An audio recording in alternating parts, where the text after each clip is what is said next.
Grant Shapps is the Defence Secretary. He joins us now. Good afternoon, Secretary of State. Afternoon. Can I pick up that point about no fault election? This was a 2019 now confirmed bill at the end of the election will not why should people trust you when you publish your not to be State when you failed to keep this relatively minor commitment from your last one? I think it's fair to say that no one knew that we were going to have sort of earth-shattering COVID pandemic, which clearly took up a lot of time in the Parliament, and I think most people would appreciate the programme. We were also very close to getting this through as well. So, interestingly enough, I had a constituent come to my MP surgery, the last of the Parliament this morning. Actually, with a very similar case to the one the gentleman you just had on, and she was saying to me, running through what happened to her. So it's not that we don't think... When you told her that you were close to getting it through, did that satisfy her? You almost got it through. Nothing was sensible, something that was being led by this. I've been in housing minister, so was housing for many years. So, I appreciate this. We have passed a number of other measures. You haven't passed this, and that was a promise in your manifesto. And it's not, people will forgive sort of maybe £400 billion worth of debt and you're bailing out the economy with COVID, but you really could have got this through if you'd wanted to. Again, I was, not just pandemic, but also a war in Europe. Things happen that make it difficult sometimes to get things. Well, that's sort of legislative time, the war in Europe. Well, I'd say that it's certainly been a massive for the country and a very expensive one. It hasn't taken up time in Parliament. You had every chance to put this through Parliament. You've had time in Parliament. It's not been a busy parliamentary season. MPs will tell you that. You just didn't want to put this through. I disagree. In fact, I don't think I've been in a Parliament where someone, usually the opposition, has claimed it's been a busy time. It has been pretty busy, actually, and we passed large amounts of legislation. And we have done, as I was saying before you come again, a number of different things to support renters, right from when I was housing minister, and we've strengthened things like the deposit scheme, which means that landlords continue to have to keep their deposits in a... Okay, you've managed to get that through. We haven't had that one. Can we go on to one other thing? It used to be known as the party of the law and order. You set a target that the backlog in the courts is up to 53,000. The backlog is now 67,500. The result of it is literally more criminals out on the street as you release people early to ease the pressure on bulging prisons. And as that is a result of your policy of failing to meet the target in the court backlog, are you the party of law? Yes, we certainly are. And first of all, again, and I'm sorry, I don't want to sound like an excuse, but people will remember the courts could not function normally all the way through. You set a target for the backlog to be cut, and you have failed to meet it. If I may, just for 10 seconds, we, unlike other countries, the US, France, for example, who actually released large numbers of people, we did not do that through COVID. We tried to keep the court system going. Yes, it's true that a backlog built on, but it's also true that this release scheme that you just referred to doesn't involve anybody, any of the most serious levels of crime. It's people who are coming to the end of much less serious convictions, and is a fraction, therefore, of a very similar scheme that was run on the ground at the tail end there, government where they actually did release people without being tagged into the community. So we're doing it in a very responsible way, and we've also got a plan. We've also got a plan for more prisons. This is in stark contrast to Labour, who's slight from the sidelines and don't actually have a plan for it. Okay, so you are still the party of law and order in your own eyes. You have also used to claim the mantle of being the party of defence, currently your own department. In 2019, Boris Johnson promised, I quote, to not cut the armed forces in any time. Subsequent defence reviews are very much to the contrary. The Defence Ministry plans to cut troop numbers by 2025 to the smallest in 200 years. Again, your promise appears to be Well, look, we have just gone out and pledged myself and the Prime Minister to spend 2.5% of GDP on our defence, the biggest single increase in our defence expenditure since the end of the Cold War 40 years ago, another 75 billion in cash terms. So I think actually anyone, and not only that, we said how we would pay for it, largely from reducing the civil service around again, this is an election where there will be choices. People will look at what Labour and Starmer are promising. There's a party there that say they would spend more on defence, but haven't said how they'll do it or when they'll do it. And secondly, they say they're now in favour of mutual deterrent. Of course, Starmer twice supported Jeremy Corbyn if he wanted to scrap that. He's got 4 members of his shadow cabinet who are against the mutual deterrent. He's got particular victim in that piece last time his votes were against it. With 12 members of his front bench who are against it. So when it comes to the benefit and defence of the realm, I would argue that Conservatives who are prepared to put the money in, said how we're going to do it, and have already pledged to do it, are in a far better place. And as for the size of the army, it is one element of much wider. And a lot of people obsess about exactly how many people in really only the army. I don't know why people don't tell me about the Navy or the Air Force. Well, it's just one example of where cuts have happened, which people didn't really expect. So, if you add in, say, 10,000 troops, it costs about 2.5 billion per year. That's an ongoing cost. And what you have to decide is, are you therefore not going to buy as many munitions? Are you not going to do something else that might support Ukraine? I think our record. I was going to say, I think our record, particularly in support of Ukraine, not my words, but the words of President Zelensky. He says to me, without Christmas, it would be in the war today. Thank you very much indeed. Grant Shapps, Secretary of State for Defence. Thank you for coming up. We will hear from 2 veteran members of Parliament bidding farewell to Parliament today. Do get in touch with us on social media with the hashtag BBCWATO. Our email address is worldwide@bbc.co.uk. Especially during this election time, it is great to hear from you. Do thank you. Big news this morning from the inquiry into the Post Office Horizon IT system, when the former Chief Executive Board of Health found her third day of testing revealed that her direct instigation, any reference to the Horizon IT system, was removed from the prospectus of the Royal Mail, then in charge of the Post Office, prior to the Royal Mail privatisation. I have earned my keep on this one, wrote Ms Reynolds to the Post Office chair after the information was removed. She was under questioning from Edward Henry KC, who's representing some sub-post offices. You knew that there was a risk of civil claims for wrongful prosecutions and civil actions based on such bugs. You were aware of that. 16th of July, board meeting. Correct? Yes. You knew that the Royal Mail Group was responsible for the legacy of those prosecutions together with the Post Office. You really had earned your keep on that, hadn't you? You kept the lid on it. That was not at all what I was doing. Well, our correspondent Andy Verity is at the inquiry. Andy, can you stick these exchanges into context for us? I mean, it was a busy old year, 2013. It was for the Post Office, and your listeners will have heard lots about this. 2013 was when they had a report from Second Sight identifying bugs in the Horizon system. It was also when they found out about a tainted witness. And there was a board meeting the 16th of July 2013 when the board received a paper that was outlining issues with Horizon and potential repercussions. And among those repercussions was potential civil claims for wrongful prosecutions. We've heard before how the board was so alarmed by this that it notified the insurers of Post Office in case directors got sued.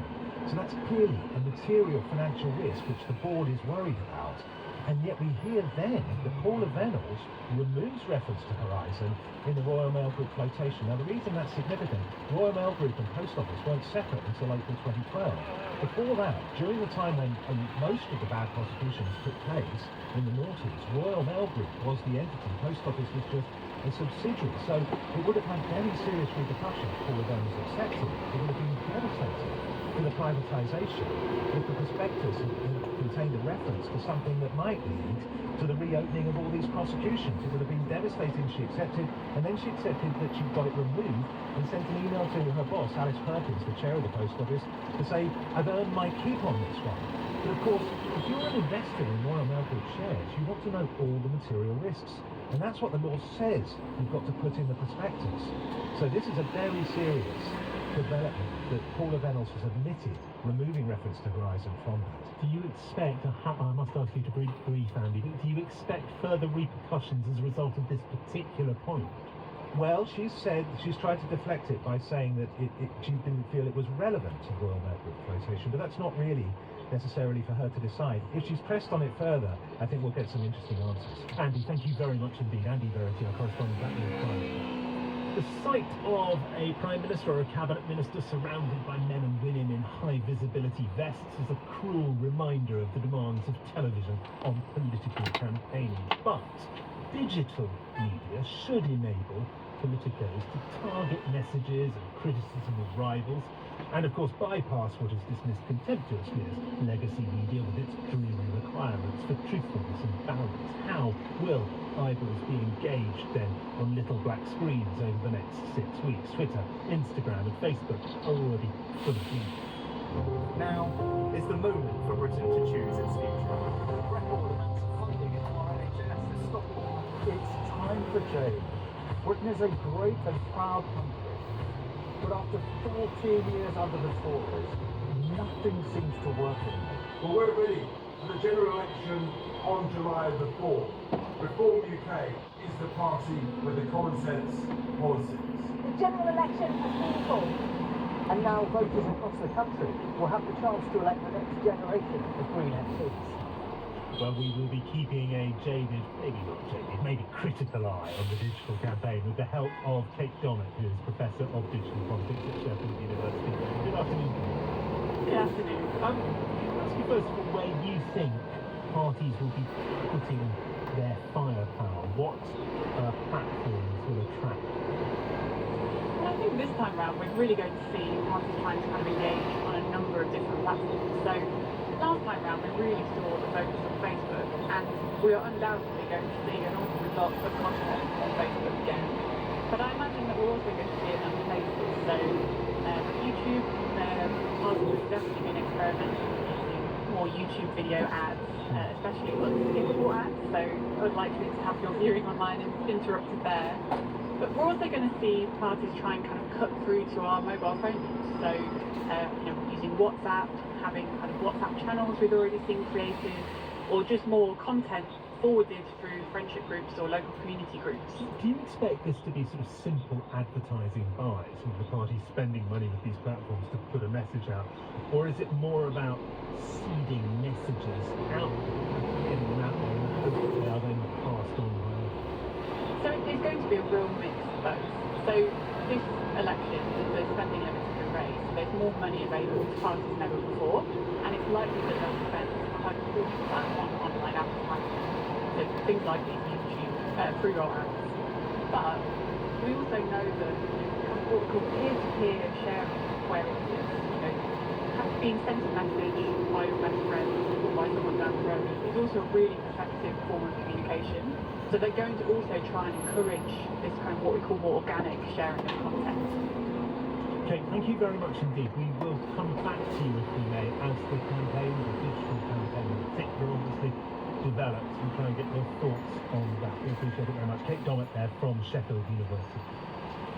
More than 100 MPs will be clearing their offices in Parliament for the last time this week. Some have barely wet their feet in the place, others will be drawing up fairly deep roots as they depart. Between them, Dame Eleanor Lang, one of Parliament's deputy speakers for the past 10 years, and Dame Margaret Hodge, former minister, former chair of the Public Accounts Committee. Between them, they have clocked up 57 years of parliamentary service. Both are saying their farewells. They are the Conservative and Labour MPs for Picking Forest and Barking, respectively. We asked first Dame Eleanor why she's decided now is the time. Because I've been in Parliament for 27 years, and that's a long time to hold on to what I consider to be the best job in the world. It has been for me, and I honestly do think that it's time to allow Epping Forest to have a new, young Member of Parliament with all the energy, enthusiasm that will bring. And also, I've had the enormous privilege to be Deputy Speaker of the House of Commons for 10.5 years. And again, it's better to offer to leave such a brilliant job rather than have people say to you, don't you think it's time you should go? I don't want that to happen. So, Margaret Hodge, that phrase, best job in the world, you have been doing some fairly serious trench fighting in the last few years, both in the jobs that you've held in Parliament, but more generally in the party as well. Do you think it is one of the best jobs in the world? I think I've had a very privileged and fulfilling career. But I say this, Johnny, what's happened over time is it's really a contradiction. We've become far more polarised in the chamber, which I don't like. There's some far more personal attacks, which I don't like.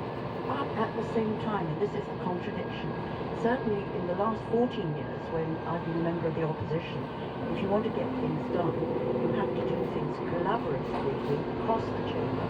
And I think that the best where we've managed to build those collaborations and got changes in legislation which we wouldn't have achieved otherwise as backbenchers.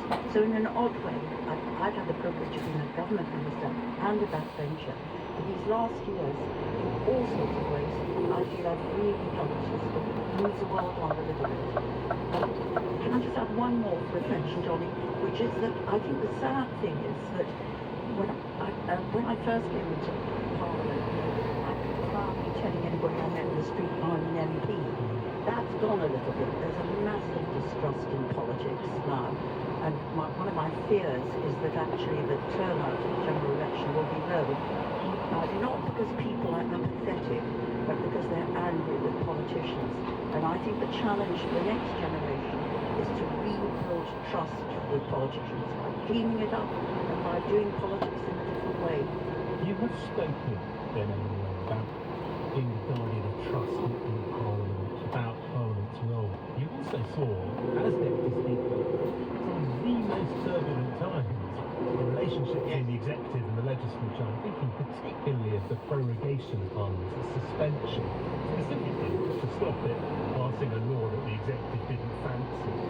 Do you think that Parliament is respected as an institution in the rest of the machinery of government in perhaps the same way as it was when you went into Parliament?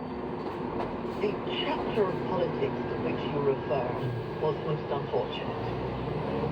One of the things that's extremely important is that the House of Commons must remain what we seem to be the forum for discussion and decision about important items in our national life. It's therefore important that the House of Commons is properly regulated and that matters are dealt with by the rules. What Lindsay Hoyle has done since he became Speaker is to try his best, and I think he has succeeded in restoring the right way to do things in Parliament. And I've had the great privilege of being his deputy these last 4 years. I think that we leave Parliament in a much better place now than it was at the last election 5 years ago. Johnny, I can just say, I mean, I agree with lots of that, but I think there is more to be done. I do think there is, we've got to rebuild trust in both the parliamentary process And I also think, as I reflect back, and Eleanor, we both talk about 30 years, but as I reflect back, there were fantastic speeches in Parliament at national events, and I think it's Robin Cook speaking on Iraq.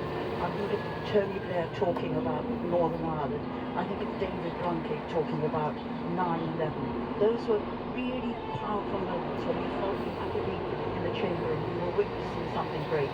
That's gone a little bit because it's become so much more polarised. Just to say one more thing, both Eleanor and I are women. I'm the 16th woman ever involved. Now, we're getting there, and I hope that the next Parliament will have equal representation of both men and women, because when we do bring a better collaborative and easier to the debate in the House. Margaret, I hope that you and I will be able to continue working together somewhere or other in some aspect where we keep on working for equality. We've come a long way, but we still have a long way to go. Jane Cameron, Madam Jane Margaret Hill.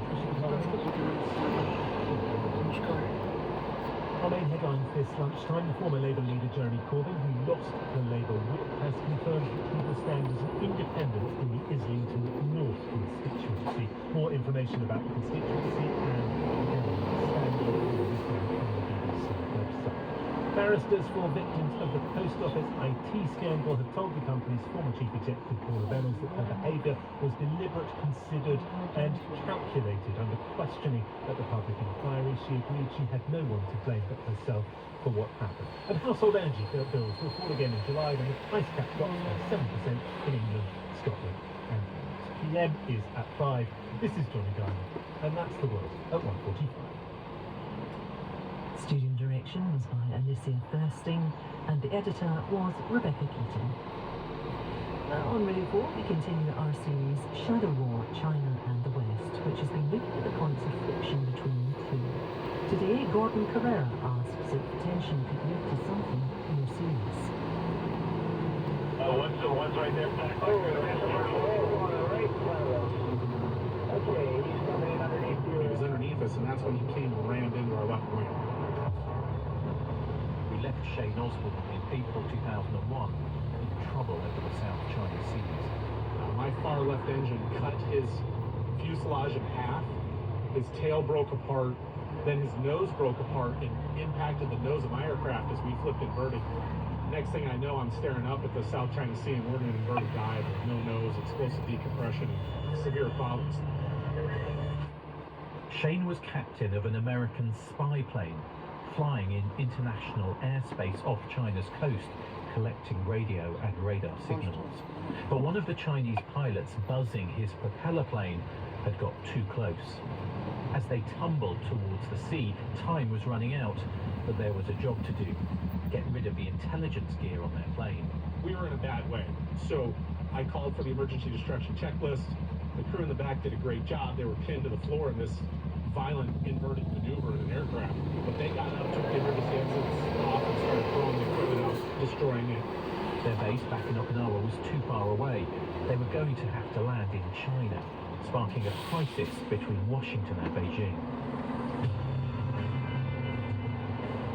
I'm Gordon Carrera, and from BBC Radio 4, this is Shadow War, China and the West, where I've been examining friction between the two sides. In this final episode, I'll be looking at where that might lead.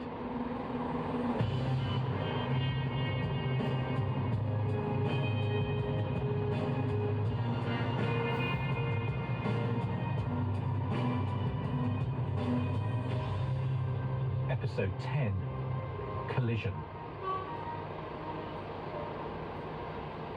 We're making Mayday calls and headed towards Hainan Island, which is the closest base. We had to get on the ground quick or we were going to die. The pilot that collided with them crashed into the ocean and died. Shane's only possible destination now was Hainan Island, where those Chinese Navy jets had taken off from. With his plane severely damaged, Shane came in for a fast landing. And then we were greeted by two armed troop carriers with, Chinese military with AK-47s. They surrounded the airplane. So we waited to destroy our last satellite radio, got a call out, letting them know we were safe and alive at this point. and that we were surrounded by soldiers with guns, and I had to destroy the last bit of crypto radio. But then they started searching the airplane, became more aggressive, and I knew it was time to shut down. I didn't want anybody getting shot. This was the new President George W. Bush's first foreign policy crisis. Our priorities are the prompt and safe return of the crew and the return of the aircraft without further damaging or tampering. You know, they kept me awake for 7-8 days straight. They would let me doze off, and then they had a guard in there that would startle me and scare me. The Chinese accused Shane Osborne of causing the crash which killed their pilot. They also wanted me to admit wrong. That's what they were really trying for, to get me on film taking some sort of responsibility, which I clearly wasn't doing. Eventually, after 12 days of high-level negotiations, a form of words was agreed between Washington and Beijing. Good morning. I'm pleased to be able to tell the American people that plans are underway to bring home our 24 American servicemen and women from Hainan Island. In a carefully crafted letter, the Americans expressed regret for the death of the Chinese pilot and the landing on Hainan without permission, but maintained they'd done nothing wrong. Both sides interpreted what became known as the Letter of Two Sorries in the way that suited them. Neither wanted things to spin out of control. The American people, their families, and I are proud of our crew, and we look forward to welcoming them home. Thank you. The crisis was resolved without an escalation. But what if it happened today?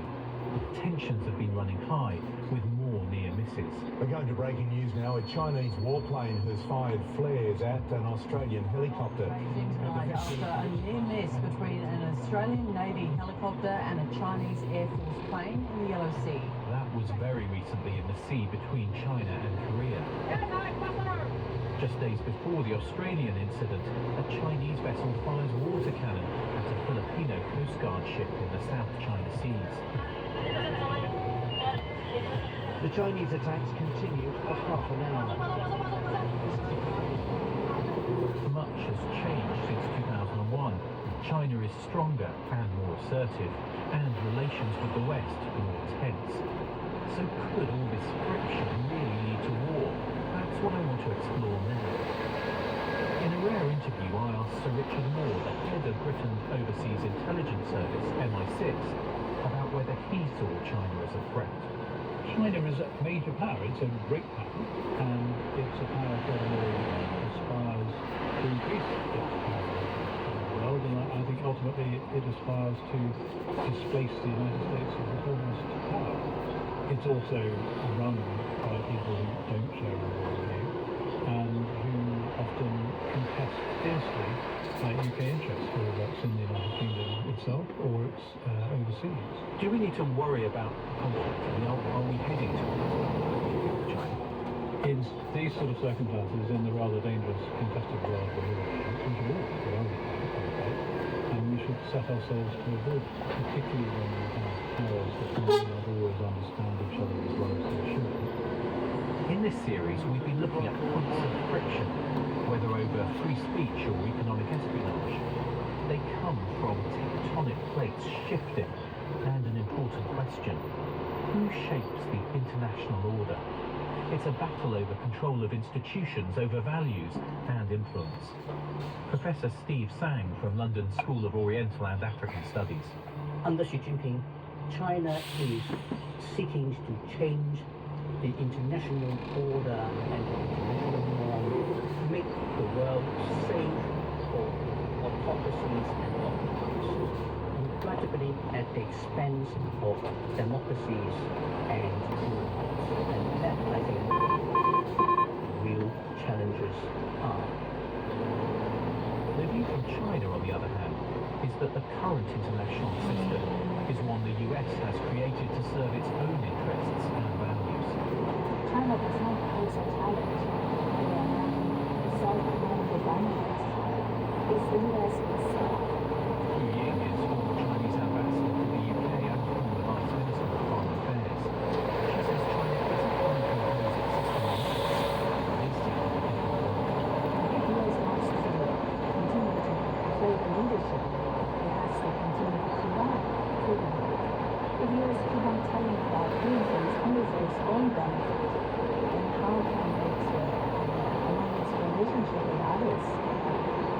future, either it has to accommodate, open up to be part of the multilateral world, or close door, like the US is trying to do, and the middle of the smaller globe. It's not this idea that America has to either accommodate or withdraw from trying to set the rules and run the international order in your mind.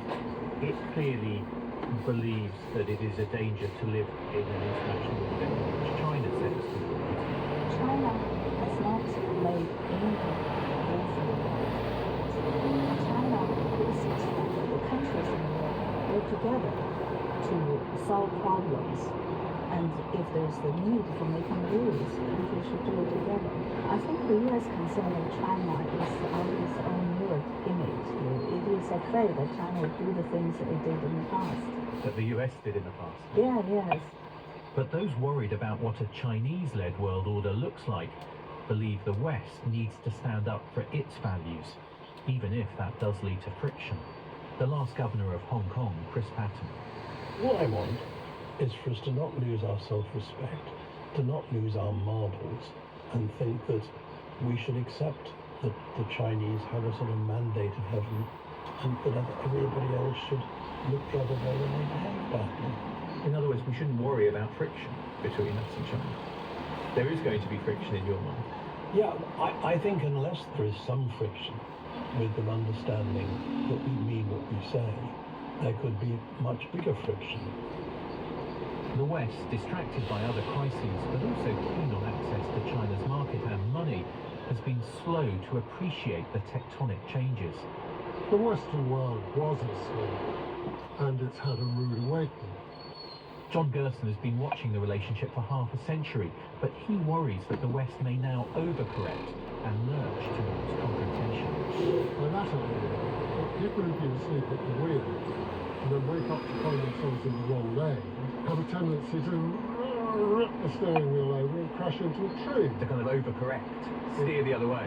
Because, of course, it's an absurdity and an impossibility to imagine that in this world we can shut off China. We can wall ourselves in. That would be an act of self-harm. The US is already pushing to decouple or de-risk aspects of its economic ties with China, especially over technology, whether it be electric vehicles, telecoms, or trying to ban TikTok. 祖国统一是历史必然，两岸同胞要携手同心。 With Xi Jinping frequently talking about his intention to bring Taiwan under Beijing's control, Professor Steve Sang believes that reducing economic links could be a mistake. The only deterrence we can have is economic deterrence, because Xi Jinping knows if he completely destroys the Chinese economy by using force over Taiwan, whether he takes Taiwan or not, the economy will have such consequences in China domestically that he may potentially lose power. That's one thing Xi Jinping absolutely will not tolerate and will not accept. And that is something that can only happen if we still have economic integration with China.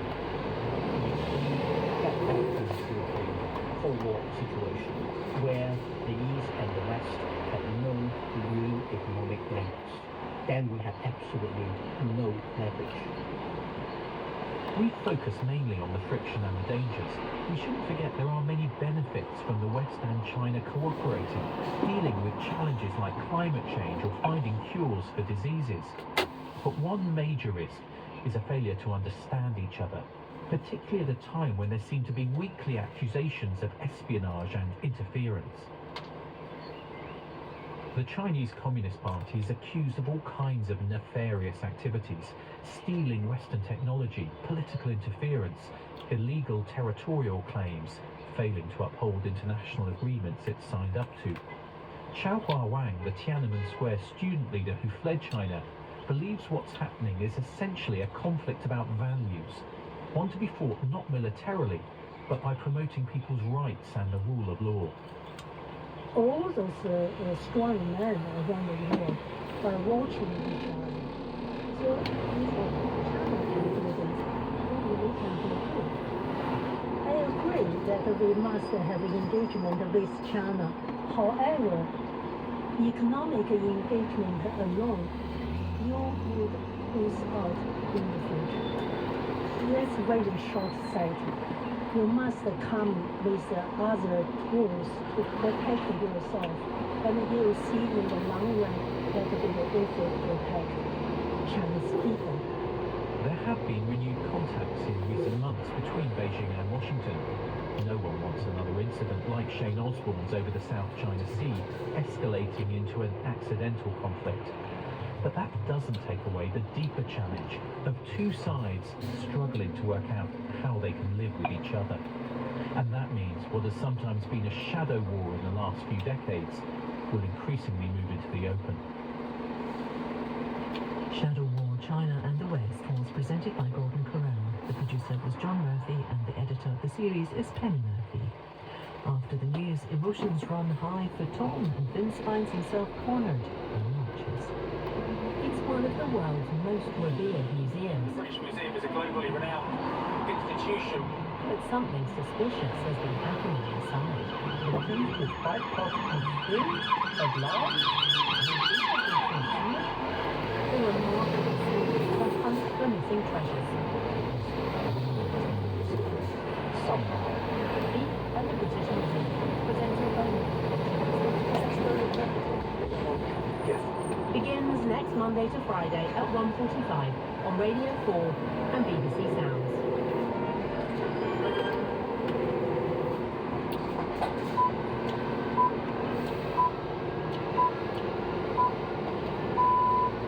BBC News at 2 o'clock. A former Post Office boss, Paula Reynolds, is again broken down in tears at the Horizon IT inquiry after being told by a lawyer for the victims that she'd failed in her role.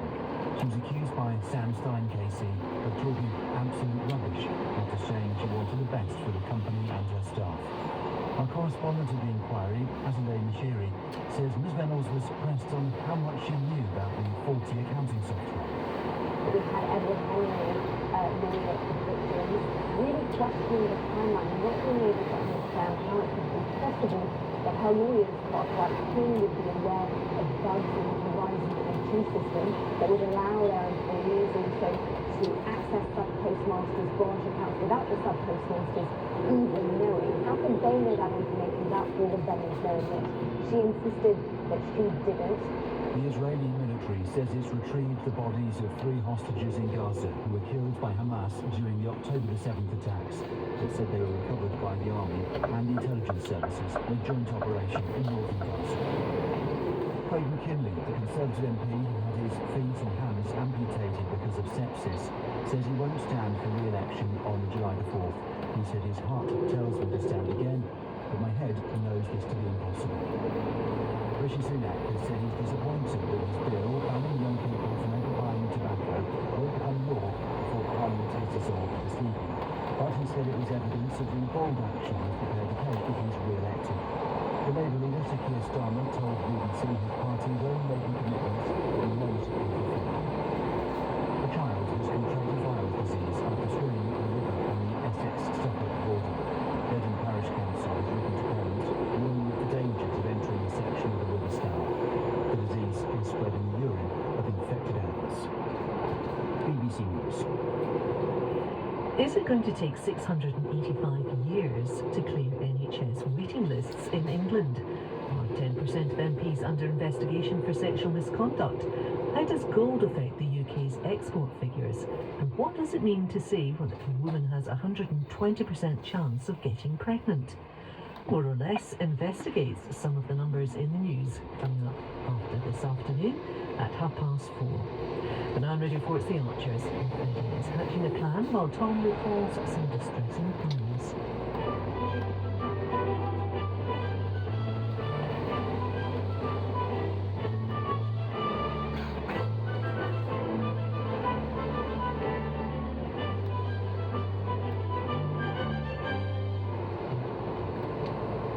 Where's Vince? He's meeting us inside. Oh, okay. So remind me why I'm here? I mean, apart from having stuff up with your courtesy of nothing or something. Am I paying? Well, you invited me, so yes. And I've been dying to try something with you.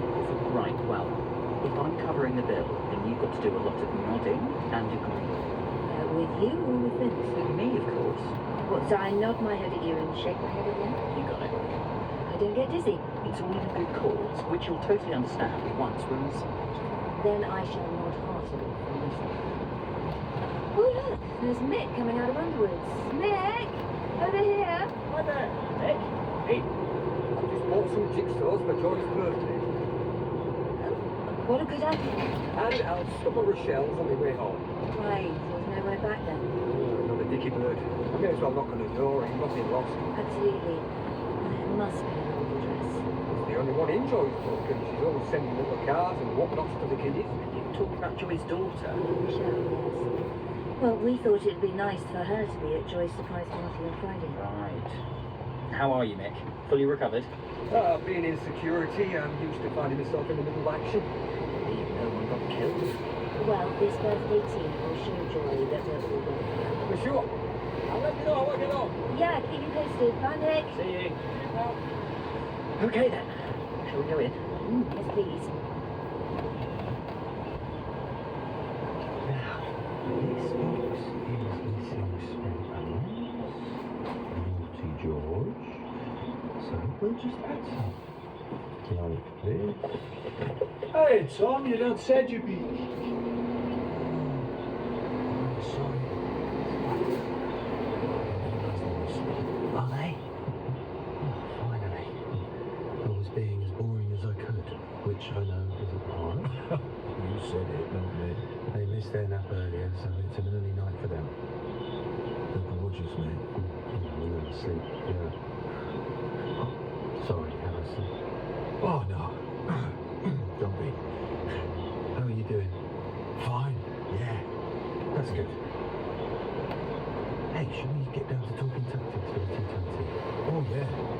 I heard Tracy's put a new position together. Tracy's Tigers, or Tigresses it should be, because it's all women from what I've heard. So I've got you, me, Alistair and Freddie so far. I've asked George, but he hasn't replied. We definitely need George. Why hasn't he replied? Wasn't keen on being vice captain, apparently. Okay. I'll have a word tomorrow then, yeah? Oh, so it'll be all two and Gleeson. I've finished here now, so let's go to the cottage. We can chat over a beer, work out a winning strategy. Oh, sure. Yeah, why not?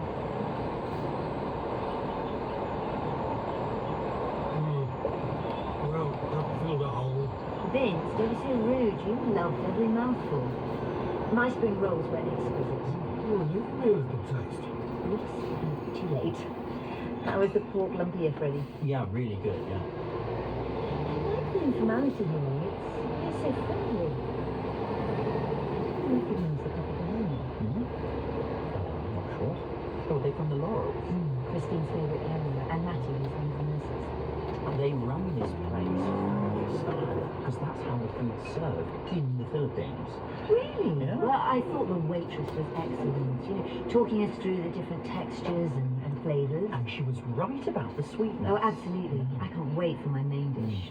The glazed chicken adobo, was it? What did you order, Vince? Now, if I'd realised this meal was part of some dastardly plan, I'd have ordered a lot more. What do you mean? You too.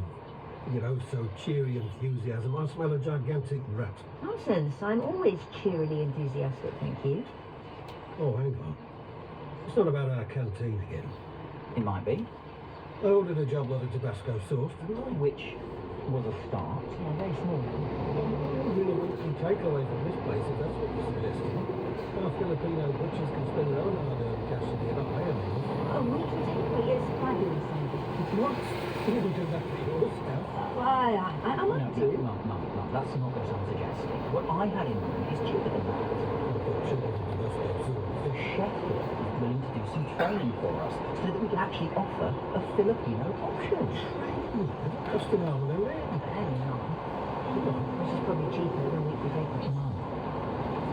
You're going to train. Heard the bill from our canteen. Yes, actually. And Lou doesn't just for burgers. Oh, please tell me when you're going to ask him, because I'm not missing that. I've already spoken to him, actually, and he's more than willing. You're kidding. Well, in fact, I'd say he was genuinely excited. Oh, Burger Bill, exciting. Stop, march out. No, stop. All sounds very positive. Why does it sound positive? Well, we don't want him leaving if he's a good worker. He's not thinking of leaving. He's bored of English. So this plan, my plan, it's a boost for him. And it also helps our butchers feel more at home, doesn't it?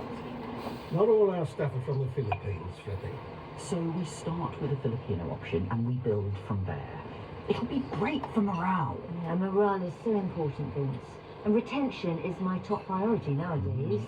Shouldn't it be yours? Right, we'll have to excuse me. I need a break from your badly rehearsed little script. Won't be a tick. Okay. Well done, Dean. Okay, but here come our names. So let's still enjoy our food.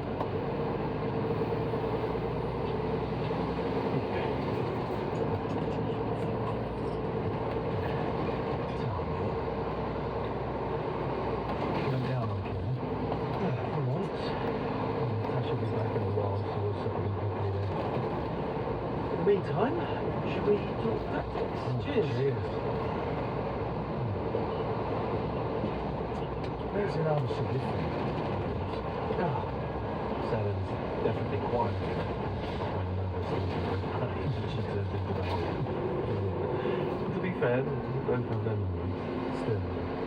Yeah, I'm okay. I really.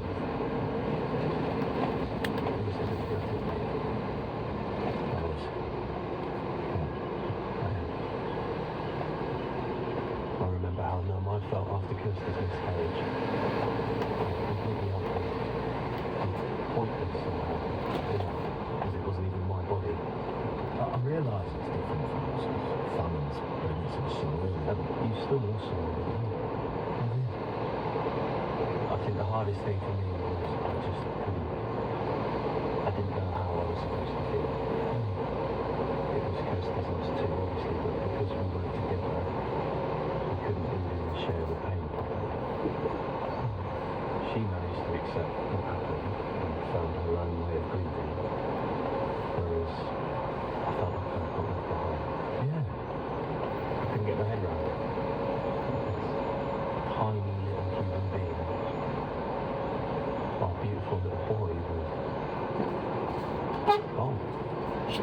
Never to be. I'm sorry, Mia. I didn't mean to. No. I like remembering it. I take the girls to the Remembrance Stone sometimes to say hi to their big one. Dear. There's a little brook nearby which flows to the Arrow. And Kirsty scattered his ashes there. Just seeing the river sometimes reminds me of our little Glen. I wish we'd had something to bury or to commemorate in some way. It just feels like he or she never even existed.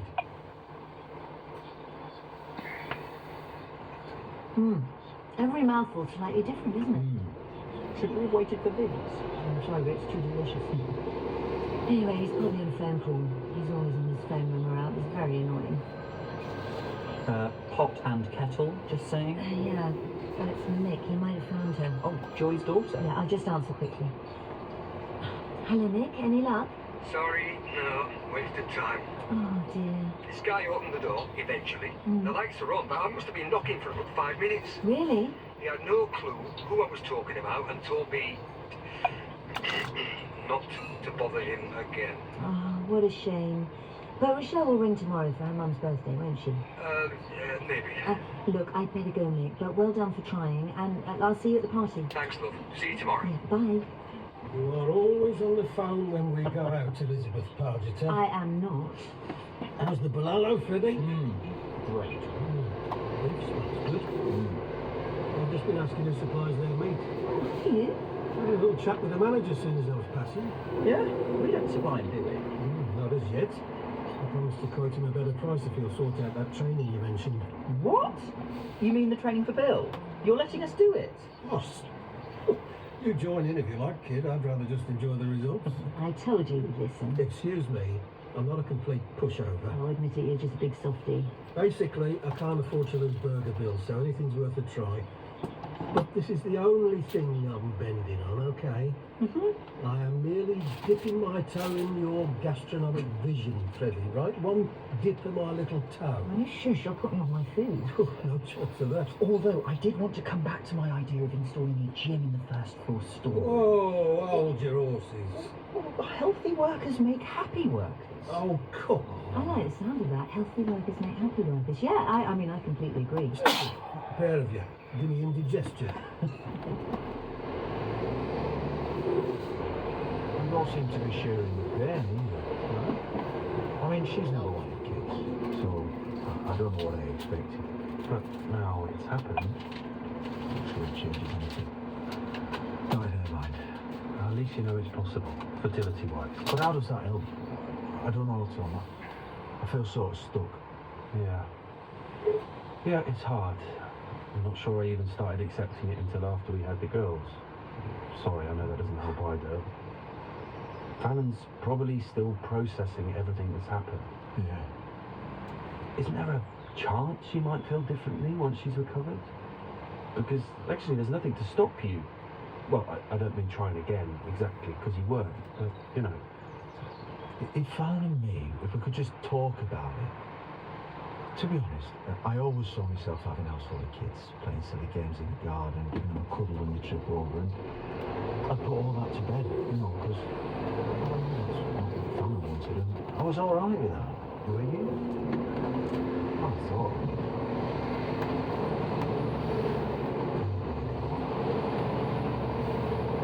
I don't feel I know anything from you. You really should speak to Fallon about this. You have to be honest with each other. And if those feelings are going on, then you should probably tell her. Yeah.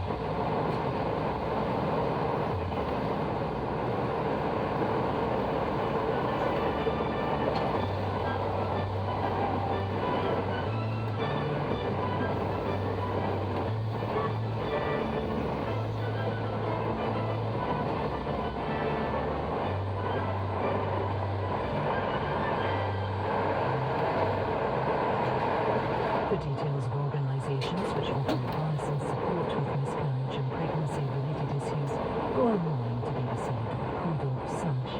Our fast-paced satirical drama continues in 15 minutes where Grace gets some help from an unexpected source when the Prime Minister works with MI5 at a final race to solve the financial chaos. But there are unintended consequences and money gone. That continues actually after this. Now, stay back. We are going to walk through time